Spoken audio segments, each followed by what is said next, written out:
First, I have to remind you that your presentations are due the last week of classes. Okay, and which means before we start, you need to have ready your presentation and your 6 pages report. All right. So today, let's undertake the challenge to give the lecture, even though my body says go home and sleep. All right, let's see what's possible. So we need to start talking about sparse methods. One that I think briefly, maybe I had mentioned it when we were doing expectation maximization, is what is called relevance vector machine. And even if you don't want to use this method, the underlying sort of priors that we use for relevance vector machines are very powerful and something that everybody's using actually. It doesn't matter what problems you work on. If you want to introduce sparsity, what we will discuss today, it's a standard methodology. Now I understand that there is a lot of derivations on the lecture today, so there was a lot of slides that I thought, because I need 10 months to check them up, so I removed some of the derivations, and maybe later in the summer I will add those little details. Okay, so what is relevance vector machines? Is really a standard Bayesian regression model that is using a generalized linear model. So actually the setting is identical to the basic regression models that we have seen, but somehow this model leads to what is called, sparsity, sparse representations. And in particular case, it forces some of the basis functions that you use in the regression model to become irrelevant, to disappear from when you do predictions, to basically to play no role. You can, this is, the idea is in the paper by Tipping that you see here, 2001, so very old, all right, but still extremely powerful. There is a sequence of paper of Tipping that you can download on relevance vector machines, and there is actually software on his Microsoft website that you can visit and download as well. The discussion today will be for doing regression with scalar variables, but you can extend this to multi-output variables as well, and you can extend this to uncertainty quantification. And a good paper to read is my student Elias Bilioni's work. Actually, the slides that I'm using today are the slides that he used when I asked him to give this presentation when I was traveling. So it's good to have students who prepare slides and you can use them when you need them. Okay, so this paper has lots of details on the context of uncertainty quantification, and actually has corrected some of the mistakes that in the formulation and results of Mike Tipping as well. Okay, so actually I'm going to bypass this since we haven't talked about support vector machines, so let me go directly to the model. So we assume it's a supervised learning problem. I give you some input data X, and the corresponding response is Y. I take those to be scalar, all right? And we're assuming, so X is a vector in Rk, and we're going to assume some set of basis functions phi. So this is the future space, and I have m basis functions. So the regression model is identical to the standard regression model we have seen like before. The model is basically f w transpose phi plus some Gaussian noise. So we see this written down. The likelihood basically takes this form, and we assume that the noise level defined by this precision beta is unknown, the same way we have done with standard regression models. So there's nothing new here. Again, supervised learning, some basis functions. This is the regression function, some Gaussian noise, so the likelihood looks like that. Where things are getting interesting is, if you remember when we analyzed this model in the very early lectures on regression, we effectively put a prior, but the prior here was the same for all different dimensions, if you like, in future space. All right, so here, we put a prior on Wj, but the precision of the W, it was the same regardless of what J is. So what is going to be new here is we're going to put the same prior, but you notice this prior is factorizing on J, all right? And otherwise, the form is identical. It's a Gaussian centered at 0 with some precision alpha J. And so we're introducing a different alpha for each J. And this is of interest because you can see right away that if this alpha goes to infinity, then this Gaussian becomes a delta function, all right, centered around 0. So effectively, it means that the corresponding basis function J becomes irrelevant to the problem. Can you see that, right?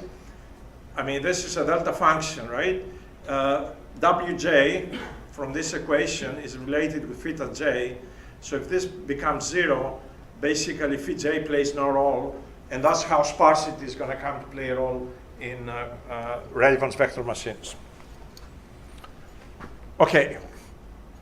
So what I'm going to do is I'm going to use this likelihood model, the standard one, this prior model, and I'm going to repeat for you first the calculations for the evidence approximation. And once we are done with the evidence approximation, then we will see how we can explore sparsity in the model.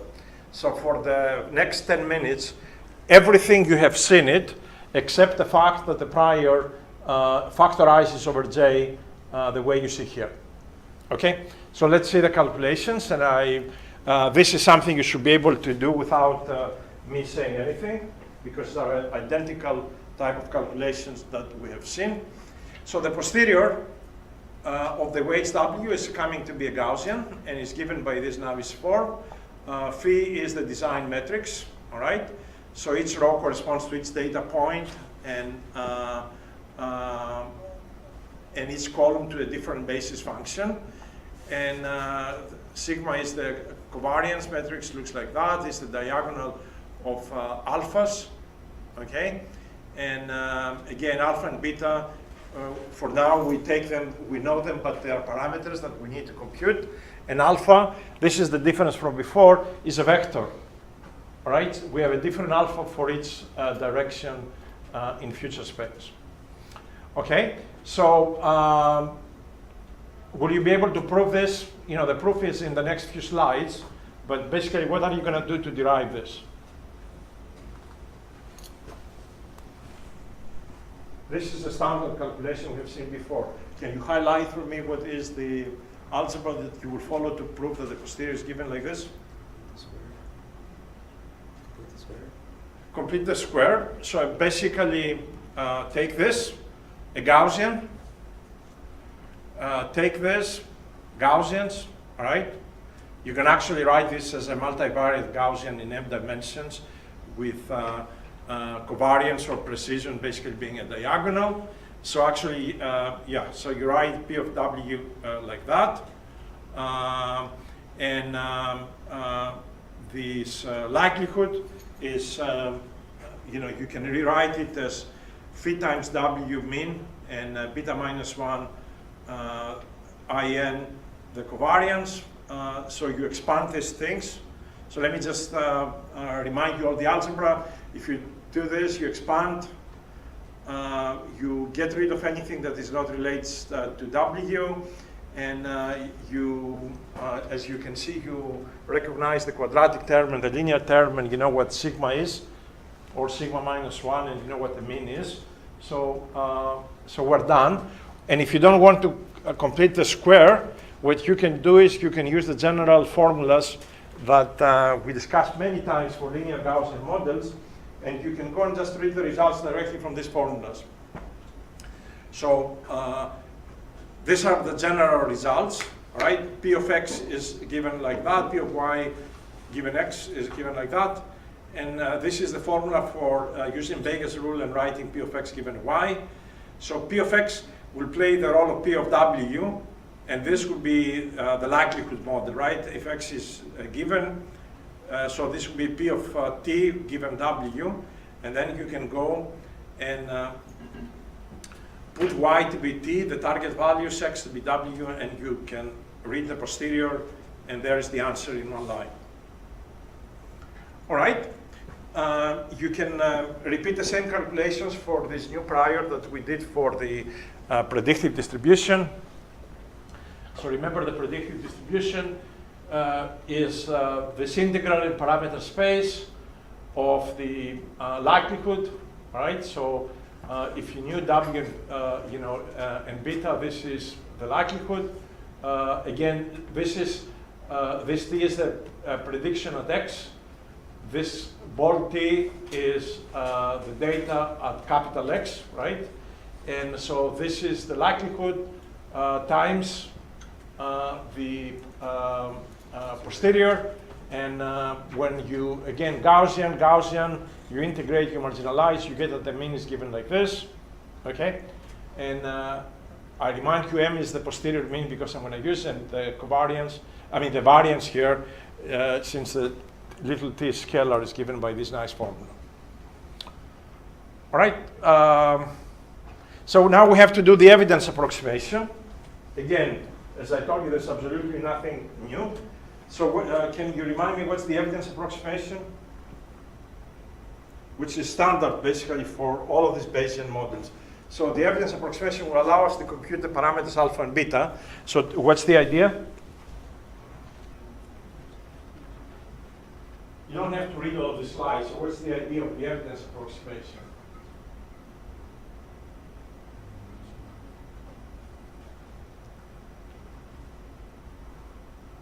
We compute the hyperparameters by doing what?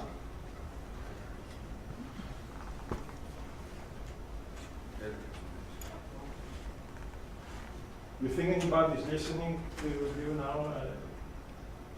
Taylor expansion. Taylor expansion, not Taylor expansion.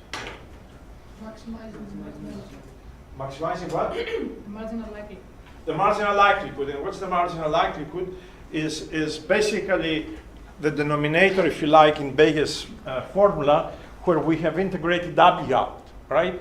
So this is the likelihood of the observations times the prior with W integrated out. And literally, if you want to be more Bayesian, it's like computing the posterior of the parameters alpha and beta. And this is like the likelihood, all right, if I knew alpha and beta times the prior of alpha and beta. But you notice here there is no W. So the way you get a W is by integrating it out the way you see on this formula.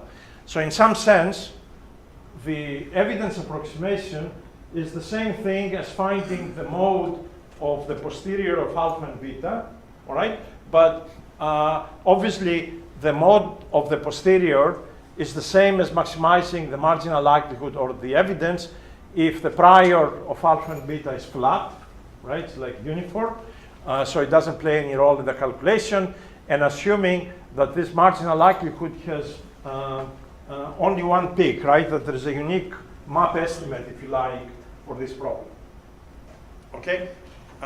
There's no guarantee on that, but here we assume that the prior is flat and there is a unique set of values of alpha and beta that maximize the marginal likelihood. All right. So you can actually show that the log evidence is given by this wonderful formula, all right? And actually not surprising, you will see that the same formula comes to be the case for the evidence in many, many problems in machine learning. Even in Gaussian processes, the evidence is going to look like that, okay? But this metric C here is beta minus 1 IN plus the design matrix phi, the inverse of the diagonal alphas, phi transpose, okay? And the derivation of that is not necessarily trivial, so I'm going to highlight it briefly, but I want you to remember the evidence, how it looks like, okay?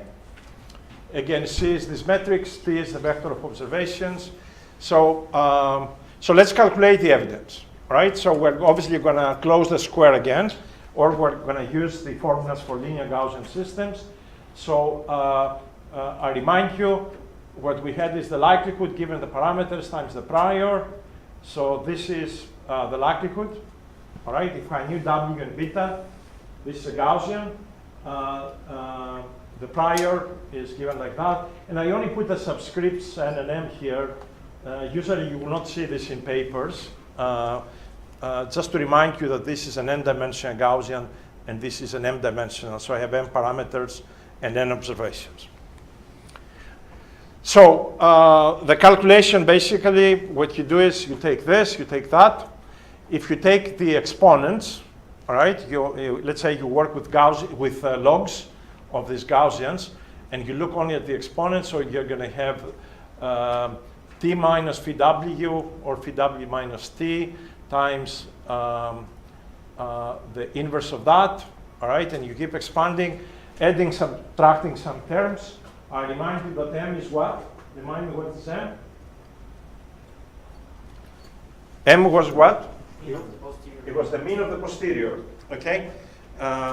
So immediately when you just do a few lines of algebra, you see in the exponent of the product, you get obviously the exponent corresponding to some Gaussian, which is nice, because you remember what we need to do at the end of the day, we're going to integrate W out, right?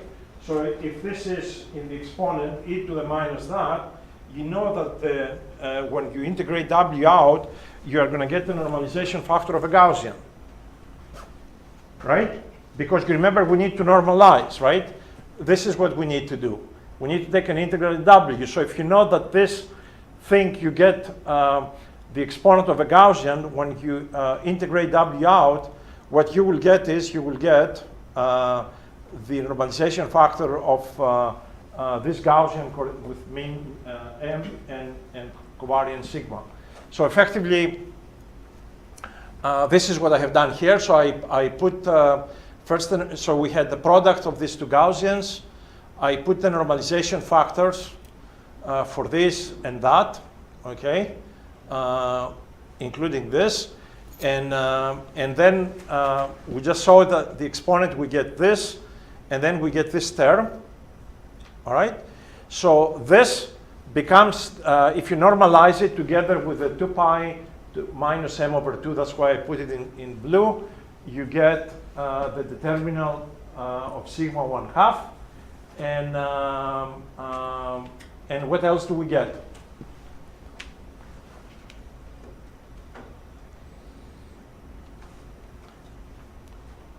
No, I'm sorry. Yes, this is correct, right? I was like looking at us like, what's going on here? Why is this term there? Because we haven't done the integration on W yet. Okay.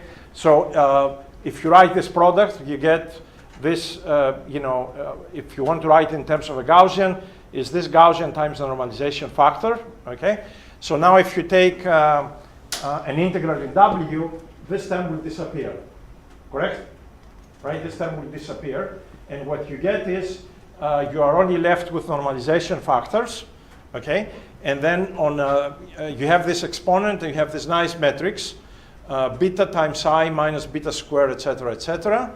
And by a miracle of nature, if you look at the Woodbury formula, you can immediately write this matrix as this matrix inverse, and this is actually the matrix C that I gave you on the generic expression that we wanted to prove for the model evidence. Okay, so again, to get, I told you that we need to prove this, okay, where C is given like that, all right? So this term there, okay, Woodbury formula is C minus 1. C is this thing by definition. And if you want the determinant of C as well, you can use the matrix determinant lemma. And the determinant of C is given by the determinant of sigma times these factors involving alpha and beta. So bottom line is, right, when you integrate this in W, you can actually have a nice expression that involves only alphas and betas. This is what the model evidence is, okay? And if you don't like this procedure and it looks strange to you, you can actually, what you can do is you can use these yellow formulas there. So this will be like your prior model for W. This will be your likelihood model, and what you need is you need to marginalize and get P of tau, and you can plug in those formulas, and immediately you get the right answer. Any way you like it, okay? Of course, to get these formulas, right, you close the square. So the procedure that I went for the particular example, I have done it here for general formulas, so you can actually use them as well. Okay. If you integrate W out, this is what the evidence looks like. And you may think, oh, it's very messy, all right? So we have to now maximize this with respect to the parameters alpha and beta. And alpha and beta come explicitly in some of the terms, but also notice that in the definition of sigma, you have an alpha and you have a beta. And in the definition of M, does M come anywhere? I don't see M explicitly because I plug it in there, right? It seems things have been substituted. But anyways, there is an explicit alpha and beta dependence, but there is a dependence through the covariance metric sigma. So the calculation, it doesn't look obvious, right? So there you even have the determinant of sigma, and you need to take derivatives with respect to alpha and beta. Derivatives should never be something you should be scared.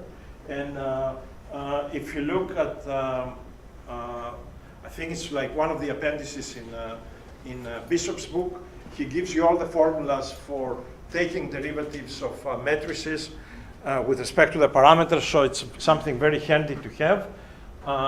If some of you have taken courses in continuum mechanics where you take derivatives of tensors, you know, the algebra is practically the same, okay? But, but we have to start taking derivatives with respect to alpha and derivatives with respect to beta. All right, so actually I see here this term with, for convenience or not, I have written it in terms of M here. M transpose sigma minus 1 M, all right? So what you need to do is, you need to take derivatives of all terms. So this term, no problem, right? Can you take this derivatives with respect to each individual alpha? When you have a diagonal matrix, right, that has alpha 1, alpha 2, etc. And think, by the way, we're going to take derivatives of the log of the model evidence. It's better to get rid of the exponential. So if you take derivatives of the log of this, you're going to have, so this dependence on this term will become 1/2, and then this diagonal matrix will be the diagonal of the logs of alpha 1, log of alpha 2, etc., right? So immediately you can see from this term, when you take derivatives, you get, with respect to alpha I, you're going to get 1/2 alpha I. You see that? All right, that's an easy term. The question is, what do you do, let's say, with terms like taking derivatives? So here, if you take logs, you're going to have 1/2 of the log of the determinant of sigma. And by miracle of nature, there is a nice formula that the log of a determinant of a symmetric matrix with respect to alpha I is, I'm not going to do the algebra. It's actually quite straightforward. It is given by minus sigma II. So the II component, the diagonal element of the covariance metric sigma. In this term, you're going to have alpha I comes in 3 places, right? It comes in the m's. So if you take derivatives of one of the m's with respect to alpha I, you get minus mi squared. All right, so the I component of the posterior mean square. And then there is another dependence. Sigma depends on alpha. And here you have the inverse of sigma. And you're going to have to take derivatives with respect to alpha. That's actually a trivial term, right? Because the inverse of sigma is diagonal of alpha plus that. So actually what you will get is, when you take logs, it will be a straightforward term, okay? End of the day, when you take the derivative with respect to alpha I and you set it equal to 0, alpha I comes 1 minus alpha I, sigma mi squared, and I call this term on the top gamma I, okay? So this is alpha I equal to gamma I over the I square. But the way this result is not very much different from when similar problems we work for model evidence, right? And also the results are not very much different when we use expectation maximization to apply the model evidence algorithm. You remember how we apply, what was the idea to apply EM to maximize the evidence?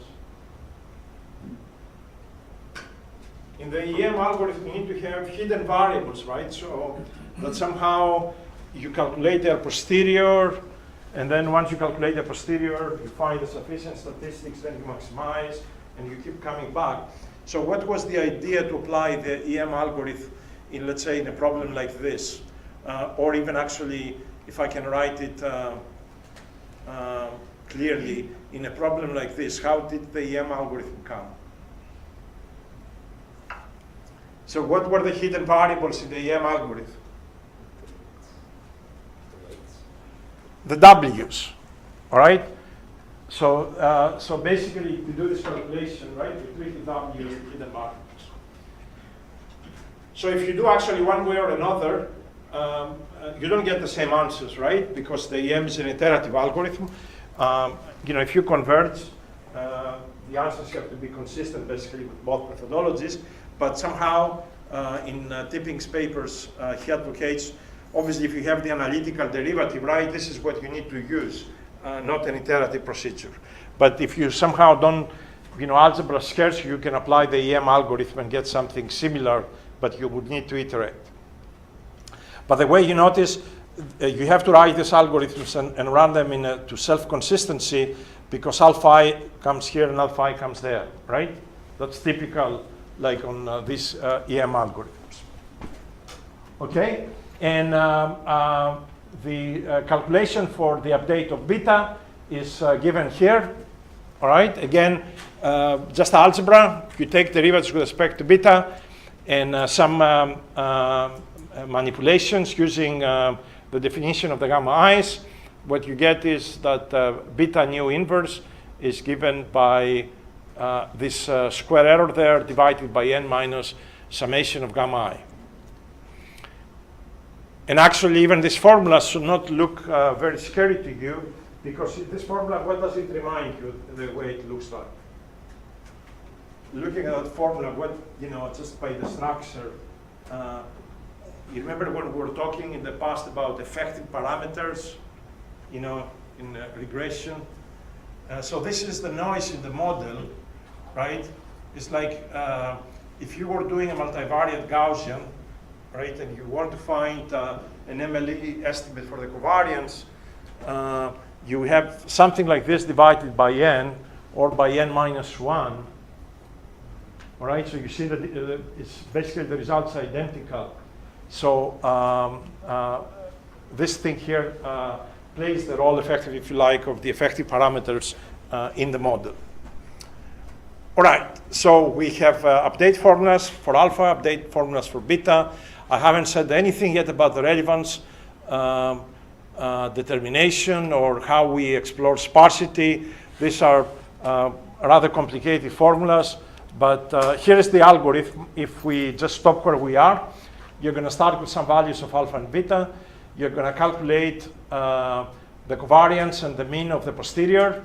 And once you calculate sigma and mu, you will come back here, re-estimate the parameters alpha and beta, recompute sigma and m, keep iterating until basically converges. And and as I mentioned, Tipping recommends to use the analytical calculation rather than the EM algorithm, because if I recall, he points to cases where the EM algorithm doesn't converge if you start with sort of the wrong initial guesses. All right, so we need to, up to now, there's nothing new, right? It's just a regression model. So we have not really learned anything by using this prior that has different precision for each W. So there is nothing new there. So here's the question that Tipping posed. If you keep beta fixed, right? If you keep the noise in the likelihood fixed, and given some values of alpha, all right, what is the action on a single basis function that gives the maximum increase in evidence? So what is the action on a single basis function that gives the maximum increase in evidence? And what I mean with that is, you know, if you have a single basis function, is it possible that if you remove that basis function, maybe the evidence increases? All right? Or if that basis function is already in with some precision alpha, can you find a different precision alpha for that basis function to increase the evidence? All right? Or maybe, because it says given alpha, if one basis function is not in, should it be in? And if it is in the regression model, what should be the precision that corresponds to that basis function?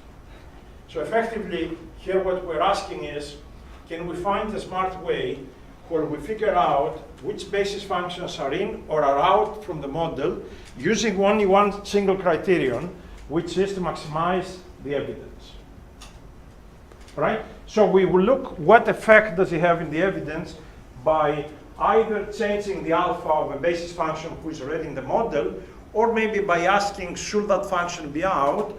Or if it is out, should it be in the model and with what precision alpha? Obviously, to do this, we cannot actually go and use all of these formulas, right? Because these formulas require that we work with all the alphas and the betas all together, right? It's not like, you remember the sigma here contains all the alphas. So it's not like I can tell you what happens to the evidence by looking at these formulas if I decide to manipulate one basis function, okay? So these formulas, they are useful, but maybe in the form they are, they will not be helpful in exploring sparsity. All right, so notation. The idea, actually, what we're going to present, it's very powerful, right? And it goes way beyond relevance determination. Actually, relevance determination is so generic, the term. The meeting I was attending, last week, the two meetings, I mean, I heard it maybe 20 times on completely different contexts. People will ask even, why you haven't used relevance determination? Why are you doing this, because it's very simple to implement. So, try to pay attention, at least in the philosophy of this. So we're going to use the following notation, rather standard. We're going to use subscript minus I on different quantities. And the subscript minus I will be implying that the influence of the ith basis function has been removed.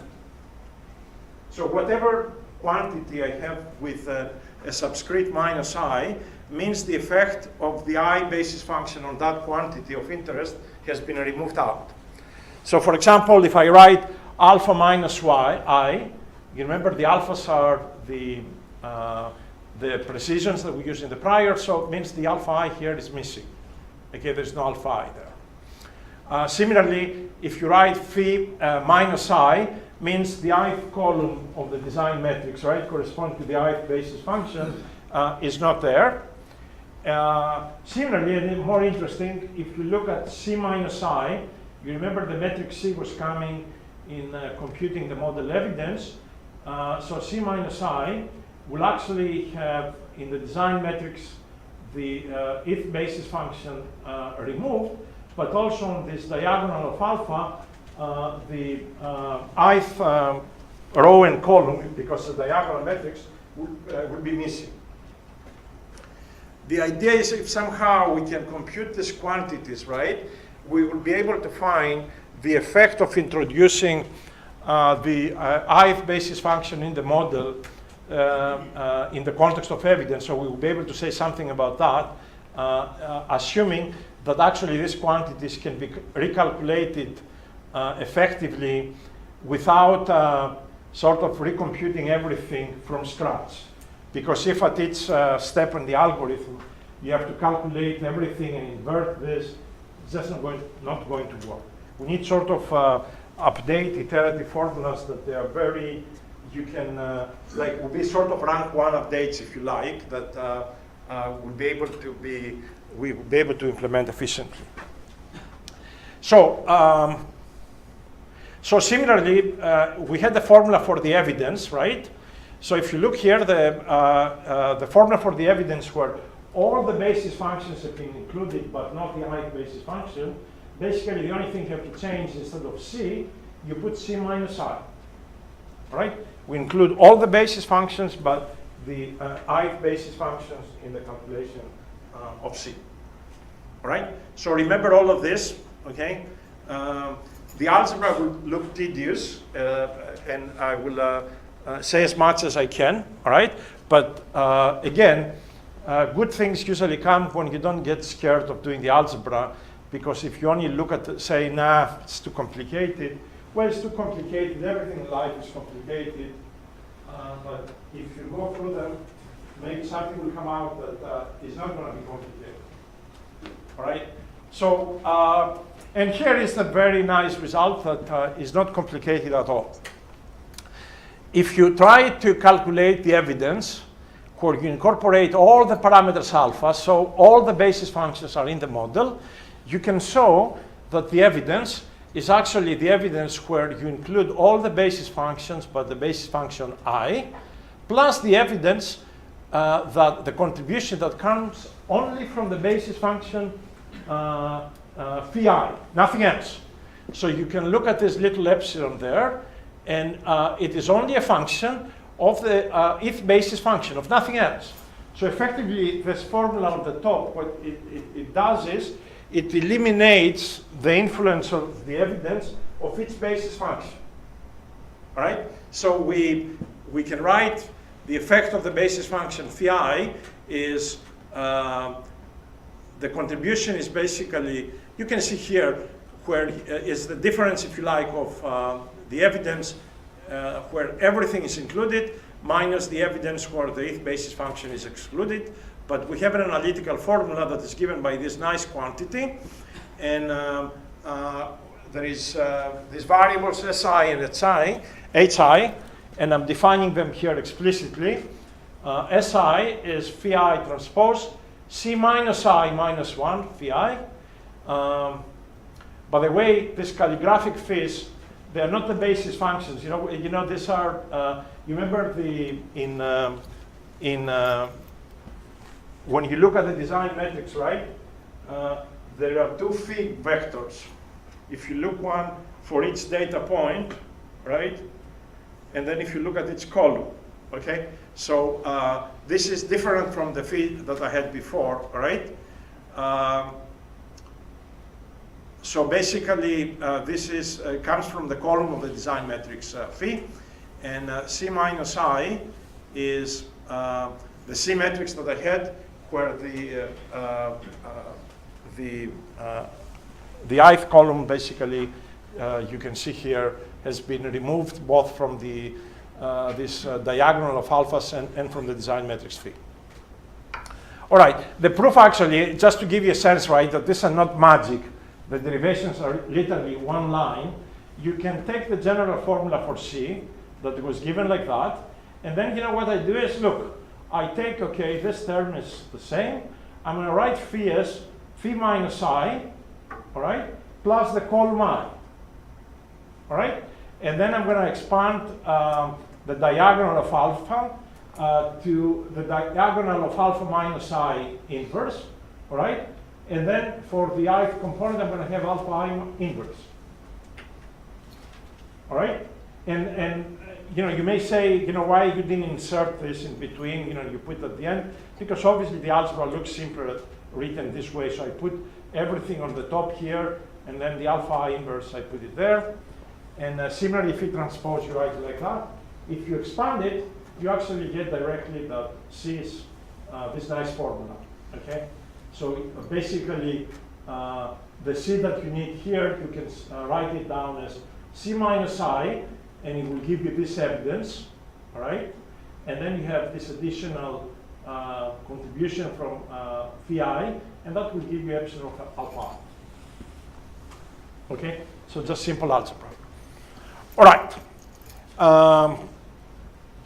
Now, obviously, you're going to have to do this effectively. And if you remember in the evidence, you have to invert the symmetrics.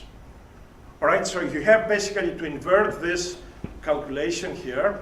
And obviously, every time you try to see the effect on the evidence of a given basis function, you don't want to have to invert this from scratch. Literally, you would like somehow to use the inverse of c minus I and reuse it. So how do you do that? Well, it's the miracle of the Woodbury formula. All right, so if you apply this is a rank 1 update of C. So if you apply the Woodbury formula for this, here's the Woodbury formula. It comes out that C inverse is C minus I inverse, and then this nice update in terms of SI and alpha. Okay? So again, where we are going, right? We're trying to see the effect of its basis function, right, in the model one at a time. Okay? And so what we do is we're trying to write the calculations as the contribution from all the functions except the I function, and then separate out the effect of the I function and put it separately. And similarly here you had T transpose C minus 1T, and that's where the HI comes. So if you write this explicitly, T transpose C minus 1T, you plug in this, you actually get the effect of all the other basis functions but function I, plus this term here. So again, these contributions will effectively give you this nice term here. Okay? So can you, before you say any more complicated formulas, right? Because we can, we can make things look very complicated with the derivations. But can you start telling me how do you envision now an algorithm to work where we figure out if the basis function I is needed, if it is needed, how to update alpha I, if it is not needed, how we remove it. So can you tell me what the algorithm is? Or how does the algorithm you think is going to proceed?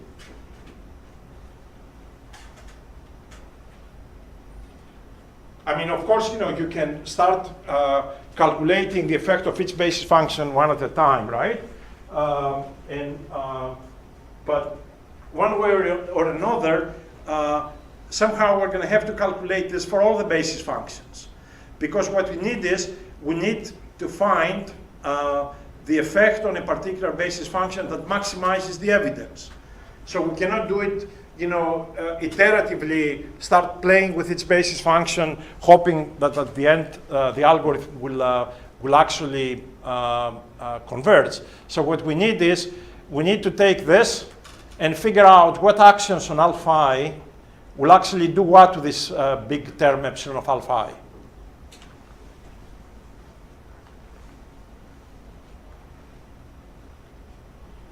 I mean, we suppose we had some alphas before, right? So we now need to know what action do we need to take on a given alpha I, on some alpha I.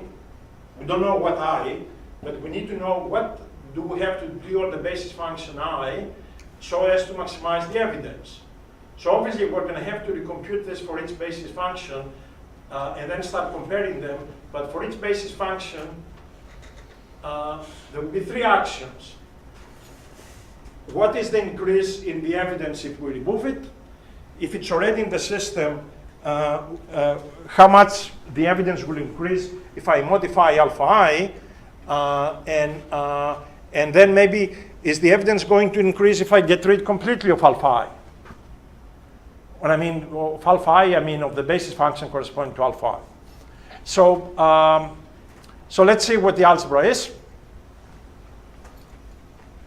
This is just the derivations. We don't want this. So here is, we want to analyze each of these terms separately, and we want basically to maximize epsilon of alpha I. So you're going to take derivatives with respect to alpha I, and here are the derivatives, and I call this parameter here for convenience, I call it hi squared minus si. All right? You can actually take second derivatives to be sure that the optimal that you find is maximized. But the first derivative looks like this. All right. So let's consider the case. So theta I is something we can compute, right? I gave you formulas for HI and SI, all right? So we can compute theta I for each basis function. We can do this calculation for all the basis functions, okay? So let's consider the case for a given I that theta I is greater than 0. Will you agree with me that the optimal that maximizes epsilon of alpha I is SI squared over theta I? Remember that these alphas are precision, they are positive, right? That's why you don't work with standard deviations, you work with variances and precisions. So will you agree with me if theta I is positive that alpha I star is the unique maximum of epsilon of alpha I? All right? And again, if you want, you can look at the second derivatives in Tipping's formula to convince yourself that's correct, right? But if theta I is positive, then this is the maximum of alpha of epsilon of alpha I. Now, if theta I is negative, all right, I claim here that the optimal is when alpha I becomes plus infinity. Do you see that? I mean, what value of alpha I makes this derivative equal to 0 if theta I is negative? You cannot set the numerator equal to 0, right? Can you? Because you will get a negative alpha I, which is not acceptable. But you notice there is alpha I there, and there is alpha I squared there. So will you agree with me that if alpha I goes to infinity, then this becomes 0? Right? You have alpha I over alpha I squared. All right. So what does it mean alpha I goes to infinity? You remember I mentioned this very early on when I put the prior up, right? And I said when the prior for Wj, when alpha j goes to infinity, takes what form?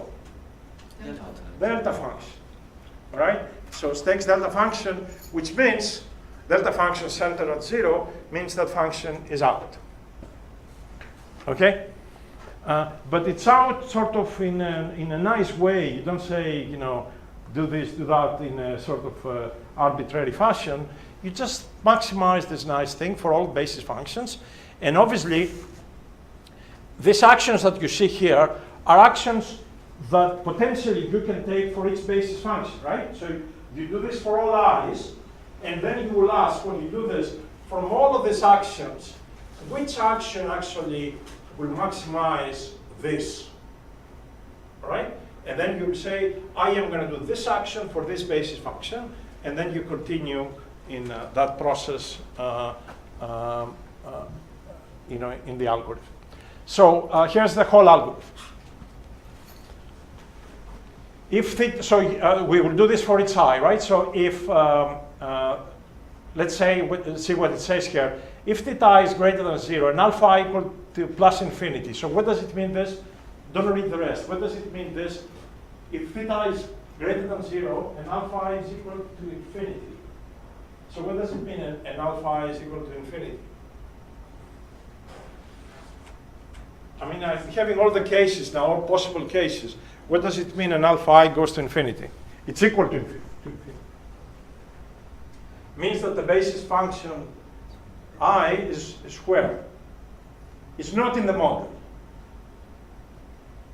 Right? So if you, in the previous calculation, if the I basis function was not in the model, all right, and theta I is positive, then what you will do is you will add this basis function back to the model. And what the alpha I for this base function is going to be SI squared over theta I. And delta epsilon is going to be epsilon for alpha I new. Because the epsilon for alpha I old was not there because the base function was not there. Okay? Similarly, if theta I is greater than 0, that's the case we saw, and alpha I is less than infinity, means if the basis function is already there, is there any way I can change the alpha of that basis function to increase the evidence? And the answer is yes. And what is the change in the evidence? Is that, right? Epsilon for alpha I nu minus epsilon alpha I, the previous alpha I. And similarly, if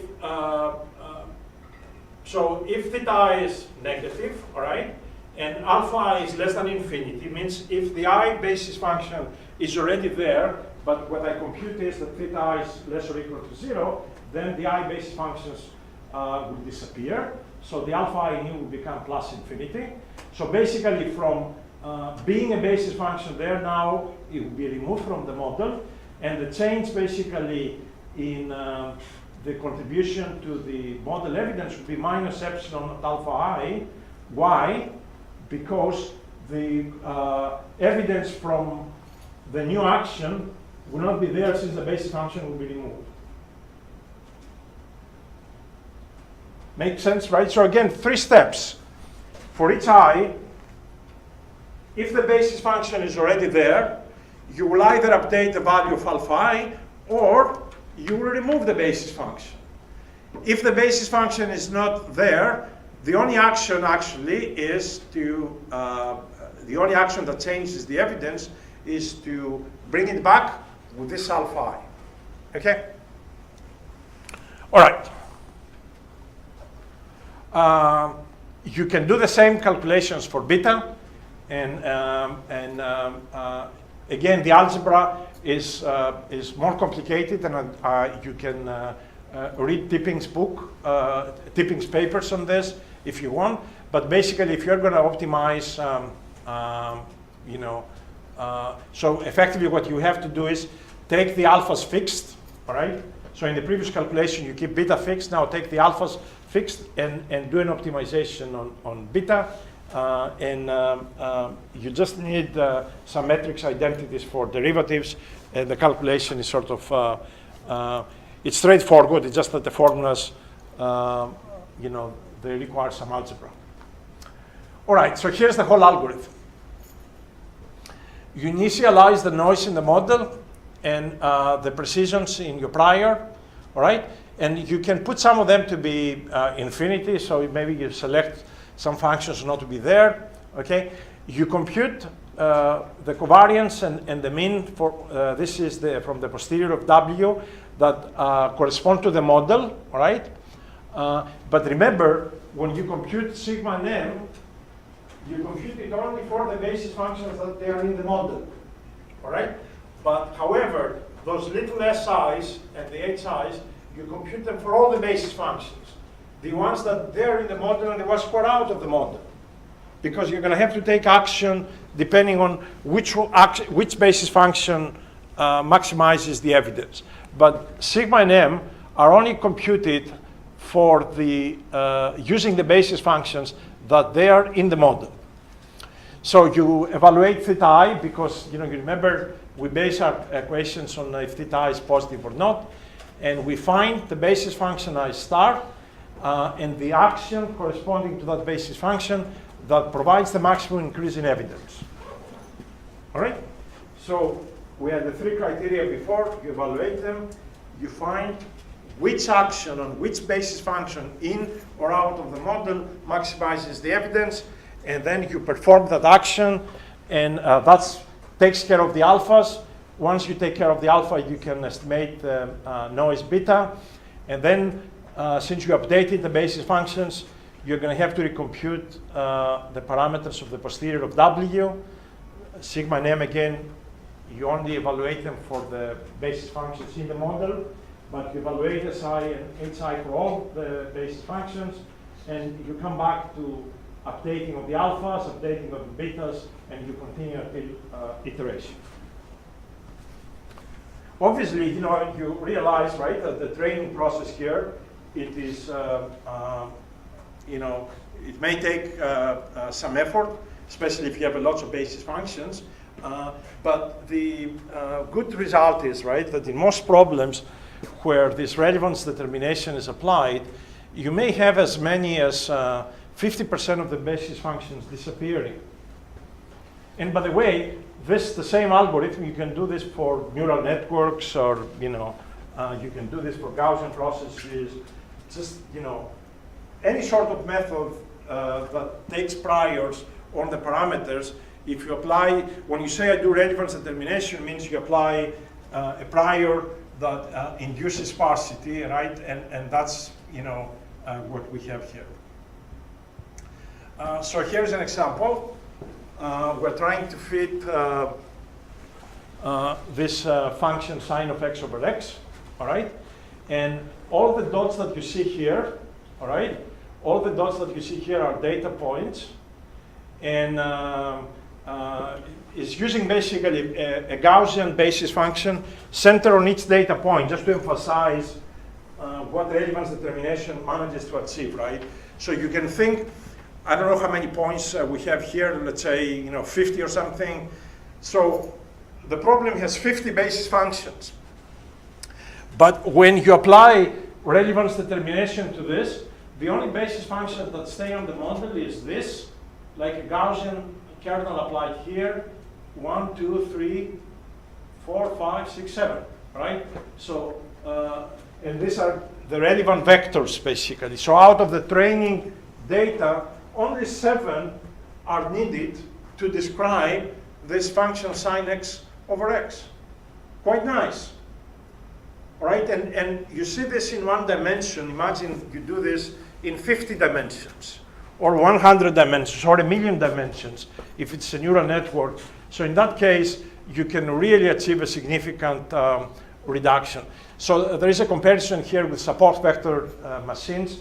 I was planning to do a little bit of this today, so we can finish this subject tomorrow. We'll see what time is going to take us. So with support vector machines that we will see, the training is way faster to start with, right? But the sparsity achieved is not as good as relevance vector determination. Support vector machines, they're not probabilistic. The relevance vector, the RVM is a probabilistic method. And you can do lots of fancy things, right? So here, the basis functions are defined using kernels on the top.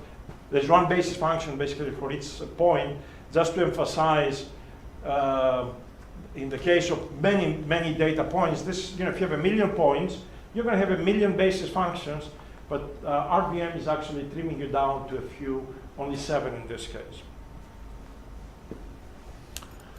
All right. Don't know if I should do this calculations, right? But you may ask, if I write a computer program to do high-dimensional problems with RVM, what is the best way to program this to eliminate, to do as little calculations as possible? So you can look in one of the references I gave you on how you do this. But I emphasize that sigma and m have to be calculated only using the relevant basis function. So that's why you see the subscript r here, right? So r means all the non-relevant basis functions have been removed. So at each iteration, you're going to have to do these calculations, okay? And so there is some bookkeeping you need to do, right? You need to keep track of what is in your relevance basis, what basis functions belong there, which basis functions come in, which go out, and you have to do as little calculations in between as possible. All right. So so the complexity is basically calculating the statistics, SI and HI that I had in the contribution of alpha I to model evidence, right? So this is what we have to compute for every I. You have to do this calculation for every I. So it comes out that there is a very easy calculation of SI and HI that is indirect. So rather than using C minus I inverse to do this, you can calculate these quantities, capital SI and capital HI, where instead of C minus I inverse, you have C inverse, where all the basis functions are included.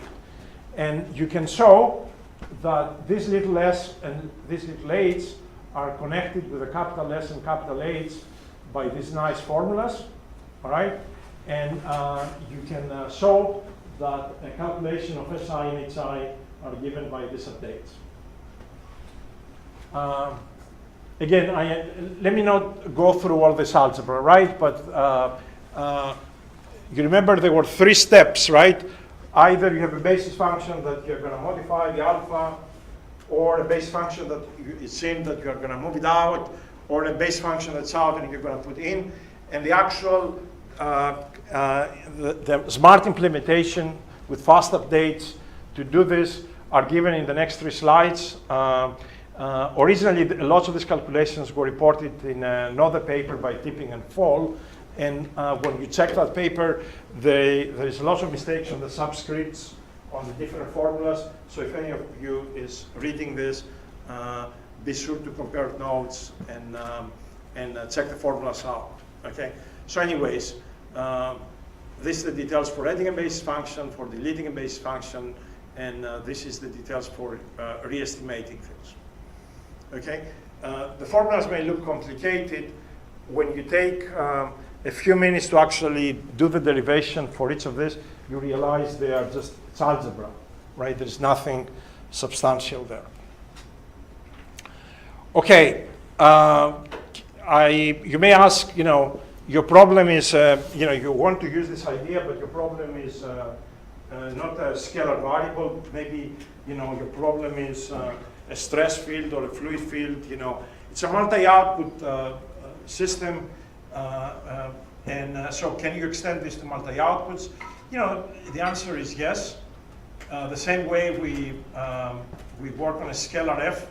Right now you can have a vector f. The only thing instead of having a vector little w, you have a matrix now w, all right? That is of dimensions m. M is the number of basis functions times q, where q is the dimensionality of your response. Okay, so the likelihood, for a given x, given the parameters, is a q-dimensional Gaussian. Looks like that.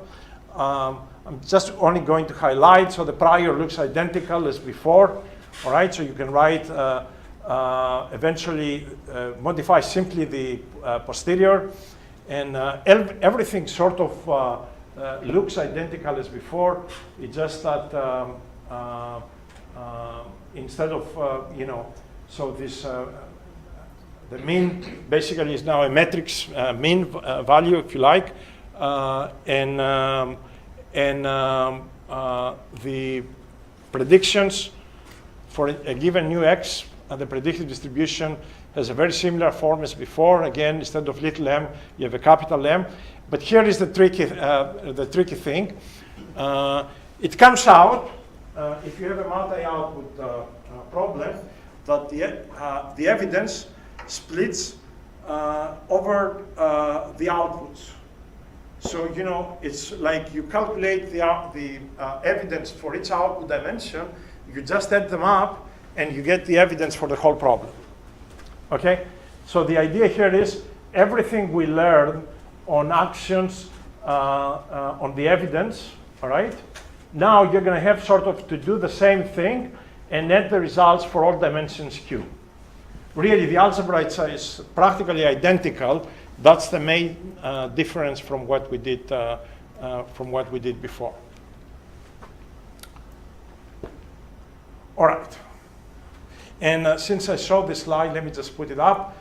This is from Elias' paper.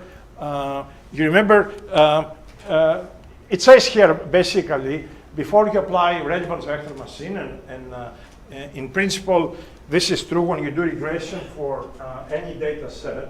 It says transform your outputs using this formula. So if this were, let's say, your target value is t, transform the data by subtracting the mean of the observations and multiplying with L inverse, where L is the matrix you get from an LQ factorization of the sample covariance matrix. You remember how we call this transform of the outputs? We did this when we discussed even about PCA. You remember, you get this actually for free when you do PCA as a pre-processing or post-processing, just before you do any calculations. What is the, how do we call this transformation of the output data? Whitening, all right? So that's the whitening of the output data. So effectively, if you want to have a stable algorithm, you have to do some whitening of the data. In the sense here is you want this prior distribution that you put, right? You say the priors of W's are these Gaussians with this precision, but around 0. To be able to actually claim that that's relevant to the problem, you really have to transform the outputs like that. Otherwise, the results basically will be erroneous. Now, it comes out that if you try to do a Cholesky factorization of the empirical covariance metrics, it may come up that the factorization is not stable, so you may want to do singular value decomposition, truncate and create a stable version of this, and define L based on that. So there is a discussion in one of the appendices in the paper on how to do this type of calculations. All right. Can you use relevance vector machines to do classification? The answer is absolutely yes. You can do anything you want to. It's exactly the same idea. So here is the most trivial logistic regression model. So the response is again defined in terms of a generalized linear model, exactly as before, but we pass the linear model through a sigmoid, so we can get probabilities basically y, all right? So effectively, the algebra is the same as before. What we need to do is we need to put the same prior as before, an RVM prior. Can you guess what is going to be different actually if you try to work with this model from doing regression? Where is the complication going to come? I mean, we have seen it when we discuss about logistics regression. So where is the complication going to come? What's the difference from the regression model that I discussed today?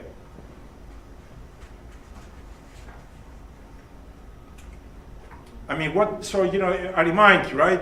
What we did is we derived the posterior of W, all right? And then we computed the evidence, then we maximized the evidence, etc. So which of these steps you anticipate to be complicated here? And it's always in logistic regression. So in linear regression, the problem we had before, the posterior for W was what type of distribution? What type of distribution we got analytically? Exactly. Gaussian. So do you anticipate the posterior of W to be Gaussian here? No. So what is the trick? I mean, if you want to get some closed form solution, it's not a Gaussian, we're going to force it to be a Gaussian. How do we force it to be Gaussian? Laplace approximation, because that's the only thing we learn in the class, all right? So it comes out, okay, that if you write the posterior of W, you get things like that, okay? So you can actually compute the first derivative of this. You can compute the Hessian, and if you compute the Hessian, right, in essence, you can compute a Laplace approximation for that, and it comes out. So if you take the logs of this, the first derivative of the log is given analytically like that. The second derivative is given like that, and the Laplace approximation basically will give you a Gaussian that has this mean and this covariance. Okay, and in some sense, this looks the same as to what we had before. This is a little bit different, and effectively, you notice here that when you compute the first and the second derivatives, right, this W, all right, comes inside the metric sphere, and there's a W there, right? So you have to use iteratively weighted least squares. You remember the algorithm?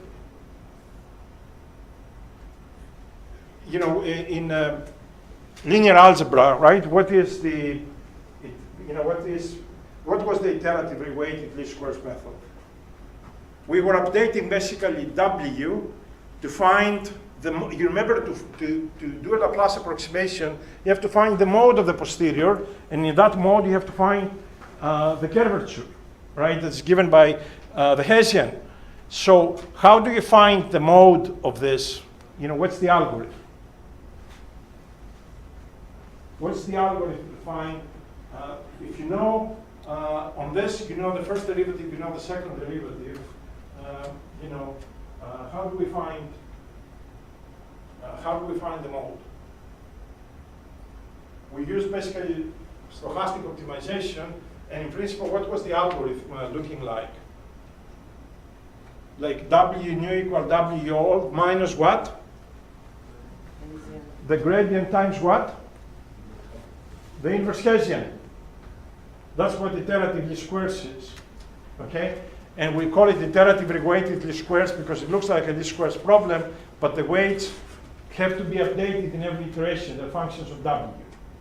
So when you apply the iterative weighted least squares, basically, at convergence, you get a map estimate, you get a covariance for that W, and then you have a Gaussian approximation. And actually, the rest is, interestingly enough, the rest looks identical as for the standard analysis we did for relevance determination. So I will emphasize the last equation. If you look at the the model evidence, looks identical, literally, you can see the formula is identical as for the standard integration problem we discussed today. The only difference is tau hat is given by this formula, all right? So basically you have changed, you updated your t, all right? Before we had the observations, but now we have t hat is given by this formula, and the metric C is given like this. Does B, does so-called B is, or I forgot the equation for B. Where is B?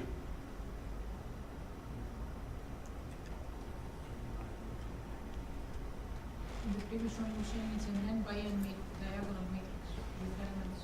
Yeah, so maybe I forgot to put what B is here, right? But it's a matrix that comes, and I'm guessing it must be some diagonal matrix of the weights, okay? Oh, B says it's a diagonal matrix with elements. Here it is, right?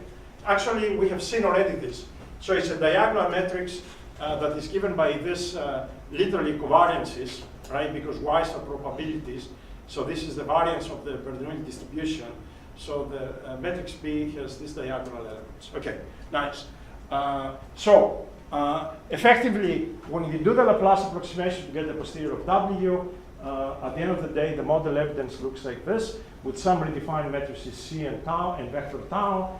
And once you reach that point, then basically you can apply the RVM algorithm with zero modifications, except overwriting what C is, right, and what tau is. And then you can do classification problems. So here is a result of the classification problem. I give you two classes. These are all training data, and the red points are the red class, the blue points, the blue class. And notice, you remember when we look here classification, right? We do it through the logistic regression. We map to a future space through the basis function. So in the future space, this is the classification boundary. It's not linear. Okay? All right, so here is the classification boundary. So what is interesting with the relevance determination, if you put, let's say, a basis function corresponding to each training point, like a Gaussian kernel, the number of the basis functions that you need, I don't know how many points there are here, but you notice the relevance vectors out of all the training data, very few. All right? If you try to do the same problem with support vector machines that we will discuss tomorrow, you notice the sparsity that you get is way less. Here you get a very nice sparsity. I mean, I would say here 90% of the basis functions disappear. All right, very nice. Okay, very nice. And you can, since it's a probabilistic model, you can mark points for predictions based on the color, and you can do multi-class. All right, and let me just finish there before the light changes on me. All right, so we'll discuss tomorrow support vector machines.